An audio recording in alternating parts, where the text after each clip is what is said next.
Hello students, आज આપણે આપણું જે ચેપ્ટર નંબર 4 છે સમતલમાં ગતિ એના રિલેટેડ થોડાક એમસીક્યુ સોલ્વ કરીશું. ધ્યાનથી સમજજો, તમને એ વસ્તુ હેલ્પ કરશે. ફર્સ્ટ ક્વેશ્ચન કંઈક આવો છે મારી પાસે. v0 વેગથી એક બોલને થીટા કોણે પ્રક્ષિપ્ત કરવામાં આવે છે. આ જ પ્રક્ષિપ્ત બિંદુથી તે જ ક્ષણે અચળ વેગ v0/2 થી દોડતો એક માણસ બોલને કેચ કરવા માટે દોડે છે. શું માણસ બોલને કેચ કરી શકશે? જો હા, તો પ્રક્ષિપ્ત કોણ કેટલો હશે?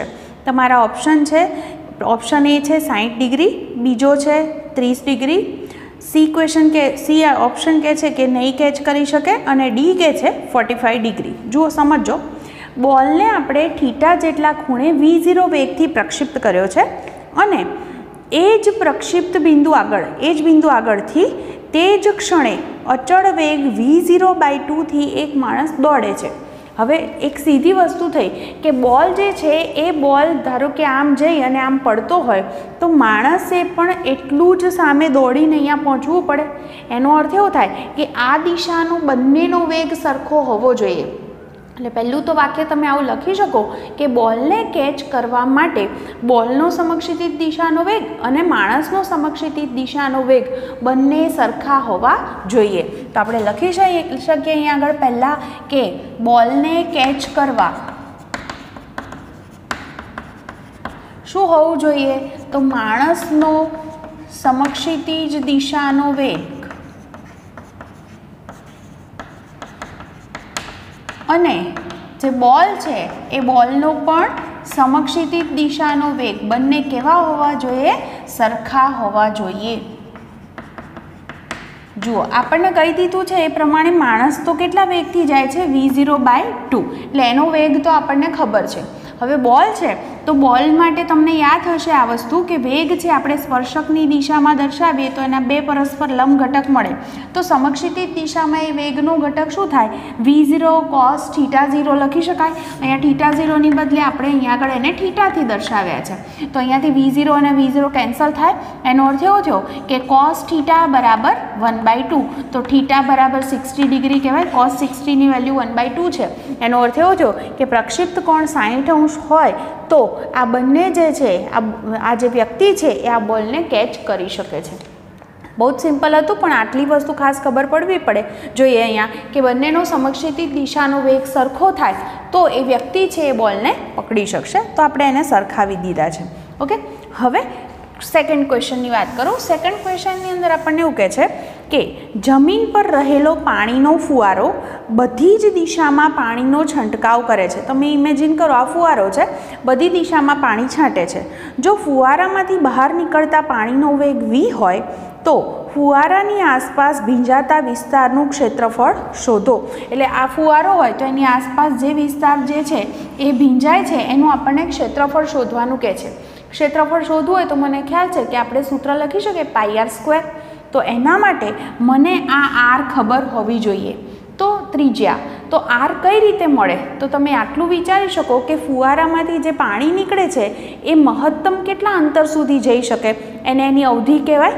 તો આપણે એ વસ્તુ ભણ્યા છે કે મહત્તમ અવધિ જે છે એનું સૂત્ર તમે શું લખો છો કે મહત્તમ અવધિ r બરાબર v0²/g લખી શકાય. આ મહત્તમ અવધિનું સૂત્ર છે, તમને યાદ હશે આ વસ્તુ, બરાબર? તો આટલી અવધિ છે એ જ એની ત્રિજ્યા થશે. ઓકે, કે કારણ ત્યાં સુધી એ જે છે ફુવારા દ્વારા પાણી પડી શકે છે. એટલે ત્રિજ્યા r બરાબર શું થશે? r જેટલી, એટલે કે v0²/g. અહીંયા આગળ જે છે એ પાણીનો વેગ v0 નહીં પણ v લખ્યો છે એટલે હું એને v²/g લખીશ. ઓકે, તો માટે જે ત્રિજ્યા છે ક્ષેત્રફળ છે ભીંજાતા ભાગનું ક્ષેત્રફળ મતલબ કે શું હોય? πr². એટલે પાઈ અને આનો સ્ક્વેર કરીને મૂકો એટલે v4 થાય અને gનો વર્ગ થશે. આપણને જવાબ આવા જ ઓપ્શનની અંદર આપ્યા હતા અને આપણો ઓપ્શન એ આવો જ છે.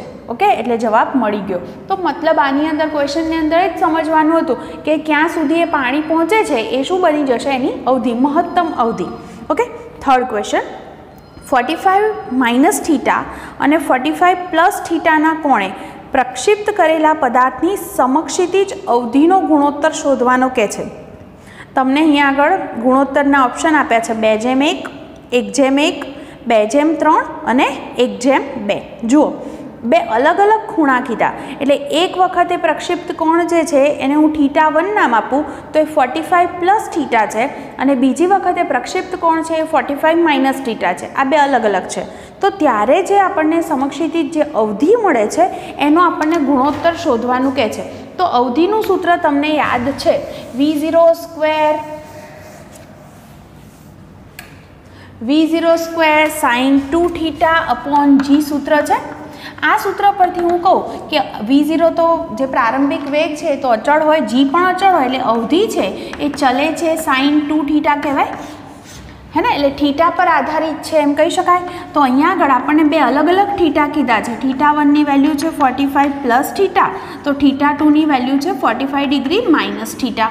તો એના પરથી હું અવધિના બે સૂત્રનો સીધો જ ગુણોત્તર લખું, R1 અપોન R2. તો R1 એટલે શું થશે, sin 2θ1, θ1 એટલે લખું આખું જ અહીંયા, અપોન sin 2θ2. ચલો, θ1 છે એ θ1ની વેલ્યુ શું મૂકવાની મારે, 45 પ્લસ થીટા. તો θ2ની વેલ્યુ શું મૂકશો, 45 માઇનસ થીટા. હવે અહીંયા આગળ બે અંદર ગુણી દો તો શું થાય, sin 90 plus 2θ upon sin 90 minus 2θ. તમે જાણો છો કે અહીંયા આગળ જો 90 આવે તો વિધેય બદલાઈ જાય, એનો અર્થ એવો થાય સાઇનનું શું બની જાય, cos. એટલે કે R1 અપોન R2 બરાબર થશે cos 2θ અપોન નીચે પણ શું થાય, cos 2θ. હવે પ્લસ થાય કે માઇનસ એ નક્કી કરવા માટે તમને આ વસ્તુ યાદ હશે, OLSTC એકમ વર્તુળ. 90 પ્લસ 2θ છે, અહીંયા આગળ ખૂણો 90 હોય, પ્લસ 2θ એટલે આ ચરણ આવે.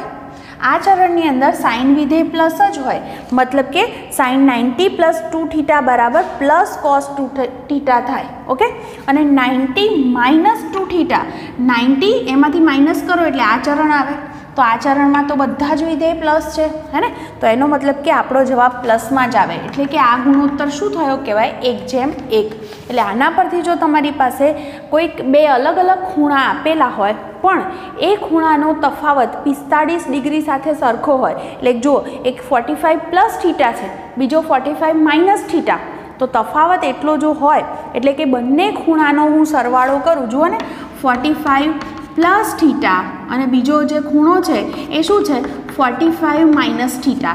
એનો અર્થ કે બંને ખૂણાનો સરવાળો શું થયો, 90 ડિગ્રી થયો કે નહીં. તો એટલે કે આપણે જો આને θ1 θ2 નામ આપીએ તો θ1 પ્લસ θ2 બરાબર શું થશે, 90 ડિગ્રી. જો એવું હોય તો એવી સ્થિતિમાં આપણે કહી શકીએ કે અવધિ જે છે એ અવધિ કેવી મળશે આપણને, સમાન. ગુણોત્તર 1:1 હોવો એનો અર્થ કે અવધિ કેવી હોય છે, સમાન. આવું આપણે એક ઉદાહરણ પણ આગળ ભણી ગયા છે. તો થર્ડ ક્વેશ્ચન આપણે આ રીતે સોલ્વ કરીશું. હવે ક્વેશ્ચન નંબર 4 જુઓ. એમાં આપણને એમ કહે છે કે એક કણ સુરેખ પથ પર XY સમતલમાં ગતિ કરે છે. ઉગમ બિંદુ 0, 0થી ગતિ શરૂ કરી અને થોડા સમય બાદ તે યામ √3, 3 હોય ત્યાં જાય છે. તો આ કણનો ગતિપથ X અક્ષ સાથે કેટલો ખૂણો બનાવતો હશે? તો જુઓ ને, એવું કામ કરી શકાય. આપણે આને યામાક્ષ પદ્ધતિમાં દર્શાવીએ તો પહેલાં એ 0, 0 પર હતો અને પછી એ ક્યાં જાય છે, √3, 3 આગળ. ઓકે, અહીંયાથી અહીંયા ગયો. તો આનો ગતિપથ છે એક્સ અક્ષ સાથે શું ખૂણો બનાવે છે, થીટા શોધવો છે. થીટા મને જોઈતો હોય તો હું અહીંયા આગળ આવું સૂત્ર લખી શકું, tan થીટા બરાબર સામેની બાજુ ભાગ્યા પાસેની બાજુ. તો જુઓ ને, થીટાની સામેની બાજુ એટલે કયો યામ થશે, વાય યામ થશે, ભાગ્યા શું આવશે, આ એક્સ યામનું વેલ્યુ આવશે. તો જુઓ તો ધ્યાનથી અહીંયા આગળ આ બિંદુ આગળથી તમે જુઓ તો વાય યામ જે છે, વાય યામની વેલ્યુ શું છે, 3 છે, અને એક્સ યામની વેલ્યુ શું છે, √3. અહીંયા આગળથી આટલું જે છે આટલું 3 છે વાય યામ, અને આટલું જે છે એ એક્સ યામ છે, જે કેટલો છે, √3. ઓકે, એટલે કે વાય યામ ભાગ્યા એક્સ યામ, વાય યામ એટલે 3 અને એક્સ યામ એટલે √3. તો આપણો જે જવાબ છે એ શું થશે, અહીંયા આગળ tan થીટા બરાબર શું જવાબ આવે, 1/√3. હવે તમે tan માટે યાદ કરો કે થીટાની એવી કઈ કિંમત છે કે આપણો જે જવાબ છે એ કેવો આવશે, 1/√3 આવે. તો તમે જાણો છો કે થીટા બરાબર કેટલા થશે, અહીંયા આગળ 60 ડિગ્રી, આવું કહી શકાય. ઓકે, તો અહીંયા આગળ જે થીટા છે એ થીટા આપણને શું મળ્યો, અહીંયા આગળ 60 ડિગ્રી. બરાબર, તો તમને આ વસ્તુ ખ્યાલ આવી ગયો હશે. બહુ સિમ્પલ જ ક્વેશ્ચન હતો. નેક્સ્ટ જુઓ ક્વેશ્ચન નંબર 5 જુઓ એમાં એમ કહે છે બે પદાર્થોને એવી રીતે એક્સક્યુઝ મી પ્રક્ષિપ્ત કરવામાં આવે છે, આ બહુ સમજો વાક્યને, બે પદાર્થને એવી રીતે પ્રક્ષિપ્ત કરવામાં આવે છે કે જેથી તેઓ સમાન અવધિ મેળવે છે. એટલે પહેલો તો આપણી પાસે આવો પોઈન્ટ થઈ ગયો કે અવધિ કેવી છે? સમાન. અને થોડીક વાર પહેલાં જ આપણે જોયું કે અવધિ સમાન હોય એટલે બે પ્રક્ષિપ્ત કોણ જે છે એમનો એકબીજા સાથે પેલો જે તફાવત છે, એક 45 પ્લસ થીટા હશે તો બીજો 45 માઇનસ થીટા હશે, એટલે કે θ1 પ્લસ θ2 બરાબર કેટલા હશે? 90 ડિગ્રી. હવે કે છે કે પ્રથમ પદાર્થે લખી દો, એટલે અહીંયા આગળ માટે બે પદ હોય તો θ1 પ્લસ θ2 બરાબર શું હોવા જોઈએ? 90 ડિગ્રી હશે. ઓકે, હવે લખું બી આગળ શું કહે છે સમજો. પ્રથમ પદાર્થે મેળવેલી મહત્તમ ઊંચાઈ h1 બીજા પદાર્થે મહત્તમ ઊંચાઈ h2 કરતાં એટલી વધારે છે. એટલે h1 છે h2 કરતાં એટલી વધારે છે કે તેમનો તફાવત તેમની ઊંચાઈઓના સરવાળાના અડધા મૂલ્ય જેટલો થાય. જો આ વાક્ય ખાસ સમજો. એમનો તફાવત છે h1 માઇનસ h2. હું h1 માઇનસ h2 એટલે કહું છું કે લાસ્ટમાં શરત આપી છે કે h1 ગ્રેટર દેન h2 છે. જો h2 મોટો કીધો હોત તો હું h2 માઇનસ h1 લેત. ઓકે, તો એમનો તફાવત કેટલો છે એમ કે છે, તો એમની ઊંચાઈના સરવાળાના અડધો, એટલે ઊંચાઈનો સરવાળો એટલે h1 પ્લસ h2 થાય, એના કરતાં એ કેવો છે? અડધો છે, આવું કીધેલું છે. તો બીજા પદાર્થનો પ્રક્ષિપ્ત કોણ શોધો, એટલે પહેલાંનો θ1 હોય તો આપણને θ2 શોધવાનો કીધો છે. ઓપ્શન છે 45 ડિગ્રી, 60 ડિગ્રી, 30 ડિગ્રી અને tan ઇન્વર્સ 3/4. આવા આપણને ઓપ્શન આપેલા છે. તો જુઓ અહીંયા આગળથી પહેલાં હું આનું સાદું રૂપ આપું તો બે અહીંયા ગુણાઈ જાય એટલે 2h1 minus 2h2 is equal two h1 plus h2 થશે. h1 વાળું પદ અહીંયા લઈ આવો તો 2h1માંથી h1 માઇનસ થઈ જાય એટલે માત્ર શું વધે? h1 બરાબર આ 2h2 ને અહીંયા લઈ જાઓ તો h2 પ્લસ 2h2 કેટલા થઈ જશે? 3h2. તો તમારી પાસે h1 અને h2ની વચ્ચેનો સંબંધ જે છે એ આવો મળ્યો. હવે હું આની અંદર કિંમતો મૂકું તો શું સૂત્ર છે ઊંચાઈનું? v0 square sine square θ0 upon 2g લખીએ છીએ. અહીંયા આગળ θ0 છે એને હું કોણ છે એને θ1 નામ આપું છું, તો આ તરફ જે છે 3 ટાઈમ છે આગળ, અને સાઇન સ્ક્વેર શું લખશું? θ2 અપોન 2g. ઓકે, હવે અહીંયા આગળ જે છે આટલી વેલ્યુ જે છે એ તો કેન્સલ જ થઈ જવાની છે, એટલે સાઇન સ્ક્વેર θ1 બરાબર શું વેલ્યુ મળી મને? 3 સાઇન સ્ક્વેર θ2 વર્ગમૂળ લઈ લઉં તો શું કહેવાય? સાઇન θ1 બરાબર √3 ઇન્ટુ સાઇન θ2 લખી શકાય. ઓકે, તો આપણી પાસે બંને વચ્ચેનો સંબંધ આવો મળ્યો કે સાઇન θ1 બરાબર √3 સાઇન θ2. ઓકે, હવે અહીંયા આગળથી તમે એક કામ કરો કે આપણી પાસે આ જે સંબંધ છે એ મુજબ હું θ2 બરાબર શું મૂકી શકું? જુઓ ને, 90 માઇનસ સાઇન શું લખી શકાય? અને 90 માઇનસ θ1 લખી શકાય. અને સાઇન 90 માઇનસ θ1 એટલે શું થઈ જશે? કોસ થઈ જશે, અને એ પણ કેવું આવશે? પ્લસ. તો આને કોસ θ1 લખી શકાય. તો sine θ1 is equal to √3 cos θ1. Cos થીટાને અહીંયા લઈ આવો તો સાઇન થીટા અપોન શું લખું? Cos theta is equal to √3, અને sine theta upon cos theta એટલે શું થાય? Tan theta. તો tan theta is equal to √3, તો થીટા બરાબર કેટલા થશે? 60 ડિગ્રી. જો θ1 60 ડિગ્રી હોય તો θ2 બંનેનો સરવાળો 90 છે, મતલબ શું થવો જોઈએ? 30 ડિગ્રી. તો આપણને શોધવાનું શું કીધું હતું? θ2 જ શોધવાનો કીધેલો હતો, તો એ આપણને આ રીતે મળી ગયો. તો જુઓ, શબ્દ પરથી આખી વસ્તુ ધીમે ધીમે સમજતા જાઓ તો ખબર પડી જાય. આપણને ઊંચાઈનો તફાવત છે એ એમના સરવાળા કરતાં અડધો છે એવું કીધું છે. મેં એ સંબંધનો ઉપયોગ કર્યો અને ઊંચાઈનું જે સૂત્ર છે એનો જ માત્ર ઉપયોગ કર્યો છે. પોઈન્ટ આટલો જ સમજવાનો હતો આગળ કે અહીંયા આગળ બે થીટા વચ્ચેનો સંબંધ મને ખબર છે, અવધિ સમાન હોય એટલે બંનેનો સરવાળો 90 થાય, હે ને? તો એ વસ્તુનો માત્ર આપણે અહીંયા આગળ ઉપયોગ કર્યો છે જેથી કરીને આપણને થીટા મળી શકે. તો આને આ રીતે તમે લખી લેજો. ચલો નેક્સ્ટ, તમને એક આકૃતિ દર્શાવી છે અને એની અંદર p માઇનસ ક્યુનું મૂલ્ય શોધવાનું કીધું છે. સદિશ p માઇનસ ક્યુ શોધો. આવી રીતે આપણને આકૃતિ આપી છે. અહીંયા સદિશ ક્યુ છે અહીંયા છે સદિશ પી, બે વચ્ચેનો ખૂણો છે એ 30 ડિગ્રી છે અને જે સદિશ પી છે એના પર મને 3 આપ્યા છે અને ક્યુ બરાબર 2 મૂલ્ય આપ્યા છે. ઓપ્શન જે છે એ ઓપ્શન મને આવા કંઈક આપ્યા છે 13 + 6 √3 ની 1/2 ઘાત. પછી ઓપ્શન બી છે 13 - 6 √3 ની 1/2 ઘાત. સી છે 13 - 2 √3 ની 1/2 ઘાત અને ડી છે 12 - 6 √3 છે એની 1/2 ઘાત. જો બે સદિશ છે, બે સદિશના સરવાળા અથવા બાદબાકી હોય એનું મને જે પરિણામી મળે રિઝલ્ટન્ટ, એનું સૂત્ર તમને યાદ હશે. અંડરરૂટ આપણે જો બે સદિશ એ અને બી હોય તો આપણે લખતા હતા √a² + b² + 2ab cos θ. Theta એટલે બંનેની વચ્ચેનો ખૂણો. અહીંયા આગળ આ બેનો સરવાળો છે તો આને એવું લખાય સદિશ પી પ્લસ માઇનસ સદિશ ક્યુ. આવો અર્થ થયો કે નહીં?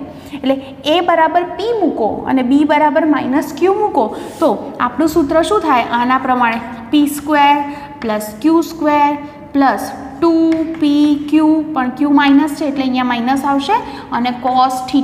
બસ હવે આની અંદર કિંમતો મૂકો. પીનું મૂલ્ય 3 છે એટલે 3નો વર્ગ વત્તા ક્યુનું મૂલ્ય 2 છે એટલે 2નો વર્ગ -2. આ મૂલ્ય જ મૂકવાના છે પી અને ક્યુના, એટલે 3 × 2 અને cos θ કેટલો છે? 30 ડિગ્રી. ઓકે, હવે અહીંયા આગળ કિંમતો લખીએ તો 3નો વર્ગ છે 9, 2નો વર્ગ છે 4 માઇનસ અહીંયા આગળ કેટલા થશે?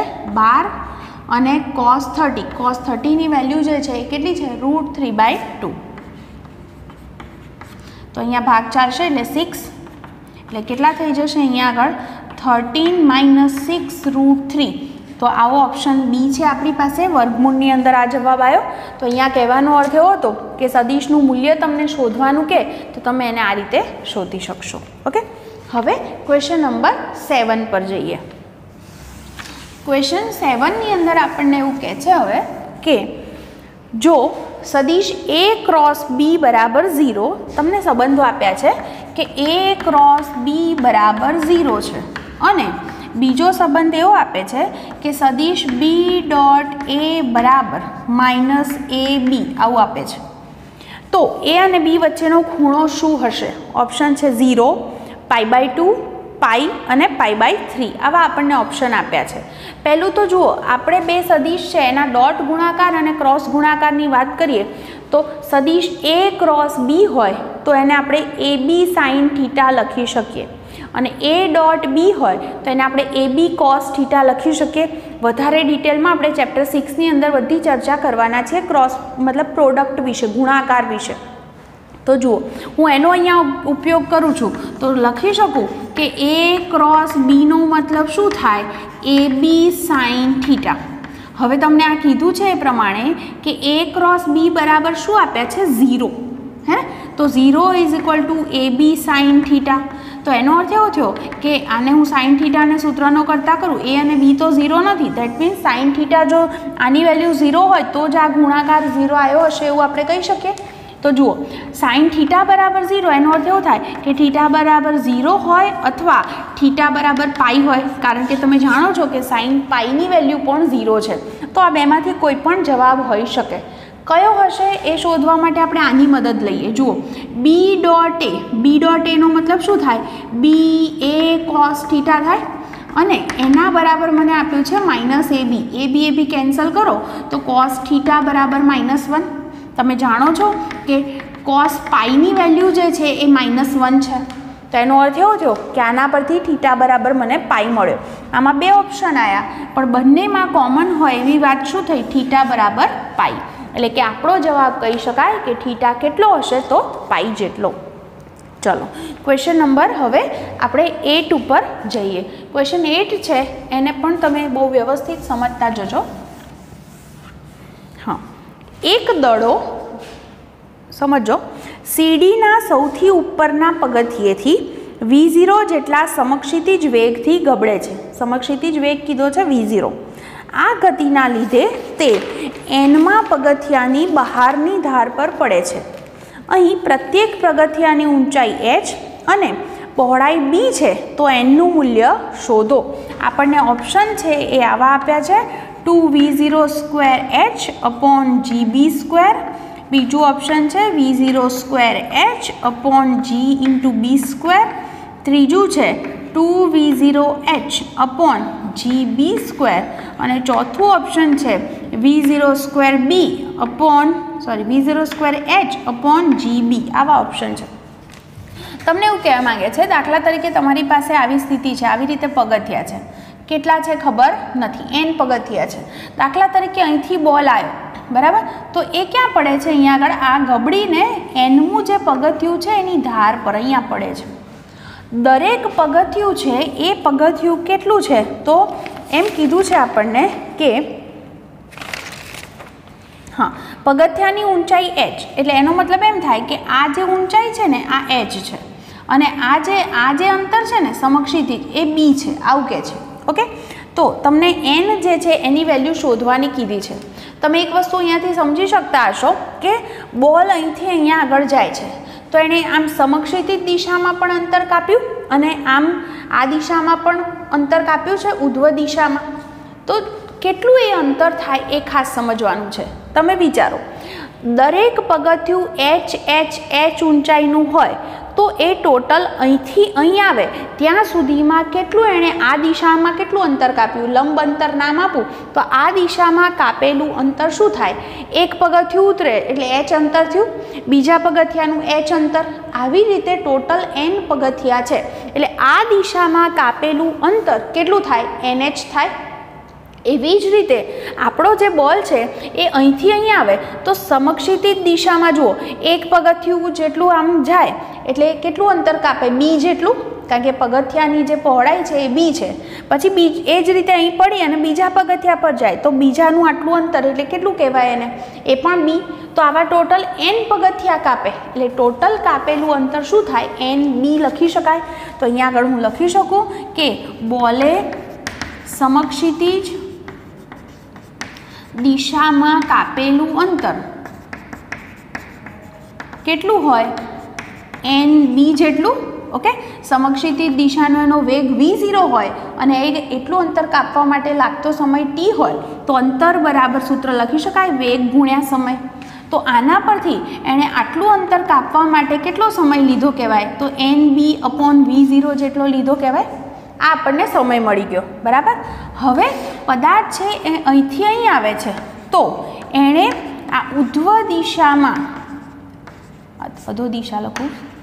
અધો દિશામાં કાપેલ અંતર કેટલું થશે? n પગથિયા જેટલું નીચે આવે એટલે nh જેટલું થાય, અને અધો દિશામાં એ કાપે એટલે એ જે છે એ અંતરને આપણે કયા સૂત્રથી લખી શકીએ? 1/2gt², હે ને?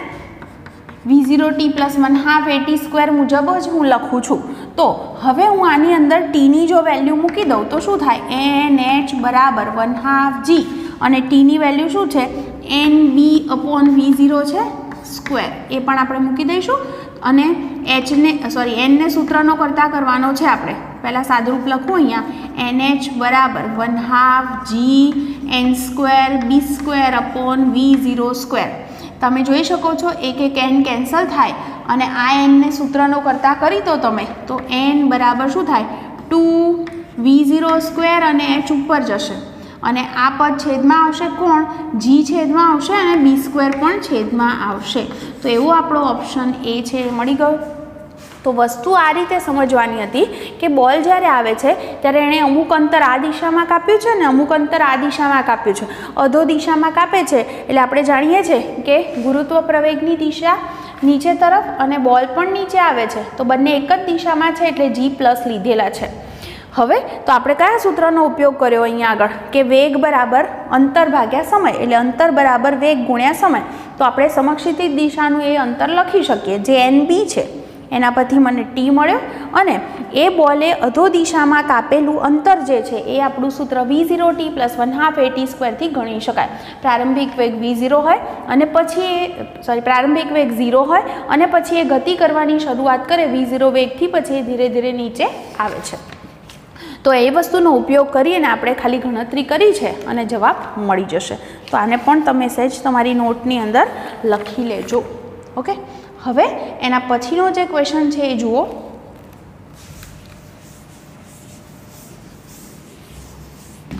સમજવાનો છે. એક પ્રક્ષિપ્ત પદાર્થનો પ્રારંભિક વેગ 10 મીટર પર સેકન્ડ.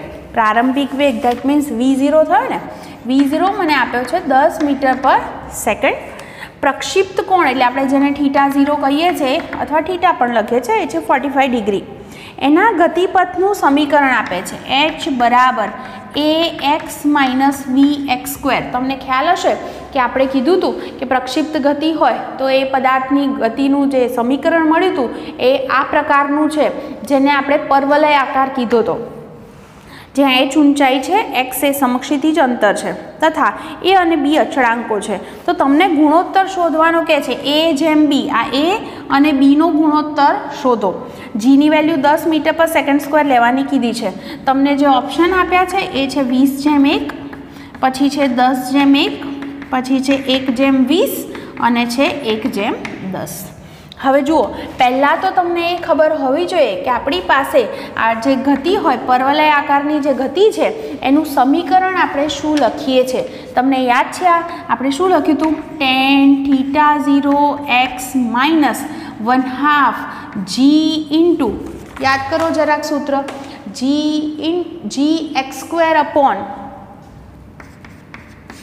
V0² cos² θ0. આ પ્રમાણેનું આપણું સૂત્ર હતું. ફરીથી બોલી જાઉં, tan θ0x minus 1/2 gx² upon V0² cos² θ0. આ આપણું સૂત્ર હતું. તો આ સમીકરણને આની સાથે સરખાવો તો 1 અને 2 સરખાવતા તમારી પાસે પહેલું રિઝલ્ટ શું મળશે? a બરાબર tan θ0 મળશે, a બરાબર tan θ0 અને b બરાબર શું મળશે? આટલું મળશે 1/2 g અપોન V0² cos² θ0 મળશે. હવે તમને કહે છે કે આ બંનેનો ગુણોત્તર લો. ગુણોત્તર લો એટલે a અપોન b કરવાનું. ચલો, a ની વેલ્યુ છે tan θ0 અને b ની જે કિંમત છે ભાગાકારને તમે ગુણાકારની અંદર ફેરવી દો તો g નીચે આવશે અને 2V0² cos² θ0 અંશમાં જશે. હવે બધી જ કિંમત મૂકી દો. જુઓ, tan θ0 છે 45 ડિગ્રી, g ની વેલ્યુ 10 કીધી છે, V0 પણ 10 છે, ઓકે, અને cos² θ0 એટલે 45 ડિગ્રી. ઓકે, હવે હું કિંમત લખું છું. તમને ખબર છે tan 45 ની કિંમત શું? 1. પછી આ tan અને એક tan કેન્સલ થઈ જશે, લખી દઉં છું હાલ તો. અને cos 45 ની વેલ્યુ શું? 1/√2. તો 1/√2 છે પણ એ આખાનો શું આવશે? સ્ક્વેર. તો જુઓ 1/√2 એટલે 2 થાય, તો આ 2 અને 2 કેન્સલ થશે. આ 10નો વર્ગ છે એની સાથે આ 10 કેન્સલ થશે, તો તમારો જવાબ શું આવશે? 10/1. એટલે ઓપ્શન શું થયો આપણો? બી. કહેવાનો અર્થ એવો થયો કે આપણે જે પરવલય ગતિનું જે ઓરિજિનલ સમીકરણ ભણ્યા હતા એની સાથે આપણે એને સરખાવી દીધા, જેથી કરીને આપણને આ જે અચળાંક હતા એ અને બી એમની વેલ્યુ મળી ગઈ અને પછી આપણે એમનો શું લઈ લીધો છે? ગુણોત્તર. તો જુઓ, તમને આટલી વસ્તુ જે છે એ ખ્યાલ આવી ગયો હશે કે હું શું કહેવા માંગુ છું. હવે એના પછીનો જે આપણો ક્વેશ્ચન છે એની વાત કરું. જુઓ, પ્રશ્ન નંબર 10 છે. જો પ્રશ્ન નંબર 10 ની અંદર શું કહે છે જોજો, કે એક પ્રક્ષિપ્ત પદાર્થનો પ્રક્ષિપ્ત કોણ અચળ રાખી, પ્રક્ષિપ્ત કોણ θ0 કેવો રાખવાનો છે? અચળ. અને એમ કે છે તેની ઝડપ વધારી અને મહત્તમ ઊંચાઈમાં 20%નો વધારો કરવામાં આવે. એટલે એચમાં શું કર્યો છે? 20%નો વધારો. તો તમને કહે છે કે અવધિમાં, અવધિ એટલે આરમાં કેટલો વધારો થાય? ઓપ્શન જે છે એ ઓપ્શન છે 5%, બીજું ઓપ્શન છે 10%, ત્રીજું ઓપ્શન છે 20% અને ચોથું ઓપ્શન છે 40%. તમને જો યાદ હોય તો આપણે સ્વાધ્યાય છે એ સ્વાધ્યાયની અંદર છેલ્લો દાખલો જે છે એની અંદર એચ અને આર વચ્ચેનો સંબંધ મેળવ્યો હતો, હે ને? તો હું એની વાત કરું કે એચ બરાબર મારી પાસે સૂત્ર શું છે? એચ બરાબર V0² sin² θ0 અપોન શું સૂત્ર છે? 2g. અને અવધિ આર છે, આર બરાબર શું સૂત્ર છે? V0² sin 2 θ0 અપોન g છે. આપણે સ્વાધ્યાયના દાખલાની અંદર છેલ્લો જે દાખલો છે એમાં આપણે સાબિત કર્યું હતું આ બંનેનો ગુણોત્તર tan θ/4 છે.